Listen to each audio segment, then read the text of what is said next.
I'm James Joyce III, founder of Coffee with the Black Guy.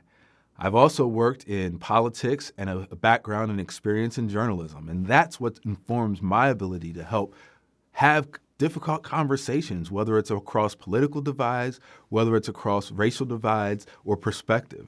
Political affiliation bias, that's pretty much when you have an opinion on somebody based on whether they identify as a Democrat, Republican, Libertarian. When you hear those words, the bias that you, or the image that you have in your mind, that's the bias that you carry into that conversation. And it's important to be aware and cognizant of that bias.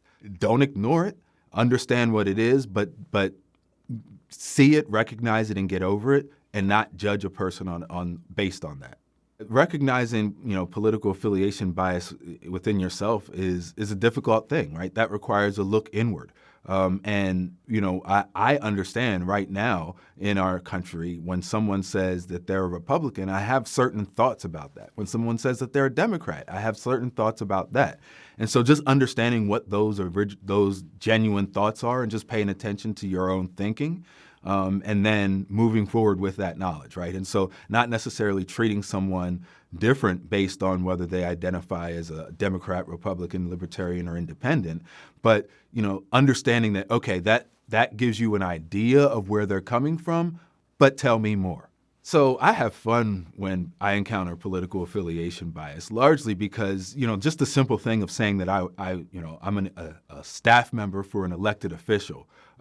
I've seen people's eyes glass over immediately, or their body language change based on that, because I don't know why, but I can assume they may not feel equipped to engage in conversations with somebody who's part of the system. And I think that, again, understanding that and recognizing that, but also not using that as a barrier. If you don't feel adequate or don't feel equipped to have these conversations, be a lifelong learner.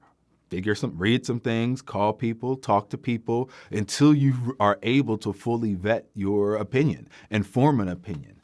In today's social media world, I think a lot of Americans, and maybe even across the globe, feel this need to concoct an opinion immediately when they see something because of the demand on social media.